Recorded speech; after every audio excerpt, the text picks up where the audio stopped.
You know, when people are happy, they sit there, man, I wish life could be like this all the time. And they know it's not going to be. They know around the corner, a problem's coming. Migraine's coming, something's coming. Something's coming, whether it's physical, emotional, something's coming.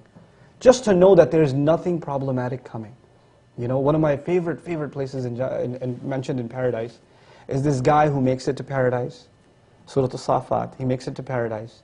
And he notices his friends sitting there and they're all just, hey man, you made it too, and they're kind of congratulating each other. So you'll be having those talks? Yeah, you're like, oh my God, you're from there, and we're just getting to know each other all over again. I remember you. And then he wonders, what happened to my best friend? I don't see him here. So he, from way back in the day, back in this world, he remembers his one friend missing from this group. And he goes, would you like to know what happened to him? And nobody else volunteers. But he wishes to see his old friend. So imagine this, in Jannah, Allah opens a window so he can see his friend in hell. Okay, so this is a scene described in the 37th surah.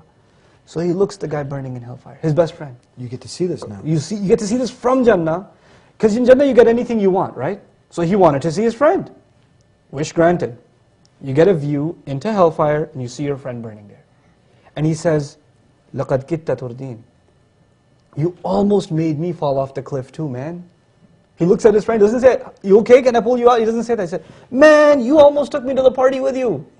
That was the guy trying to take him to the nightclub. That's correct. He goes, you made me, almost got me. You're the one who used to make fun of my religion. You used to say you're too extreme. What do you mean we're going to go back to paradise? Or there's going to be a hellfire? You're the one who used to crack jokes with me about religion. You're that guy. And then, now imagine this guy who's in Jannah looking at this and saying, oh thank God I didn't listen to you. Because for a second there I was thinking about it. Right? So now the window's closed. But this guy has just seen hellfire. Do you think he's shocked and horrified? He would be. Even though he's in Jannah, he just saw hellfire. So he comes back into Jannah, and it's like he just got here for the first time. The words in the Quran are amazing. أَفَمَا نَحْنُ بِمَيِّتِينَ? Are we not going to die anymore? Really? But wait, he already knew that. He's in Jannah. But when he saw a glimpse of hellfire, the most beautiful thing he could appreciate about Jannah, first and foremost, like it's a reintroduction to Jannah, what's the first thing he says? We're not going to die anymore. Except that first death we already tasted. You know? And then the second thing he appreciates, I want you to imagine what this is. The second thing he says that he loves about Jannah. Now imagine, trees, mansions, friends, waterfall, all the food you want, amazing things around him. And what's the number two thing? First thing, we're not going to die anymore.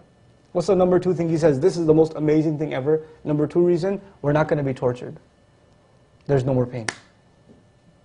That's the second thing he appreciates. Why? Because he just saw what pain looks like.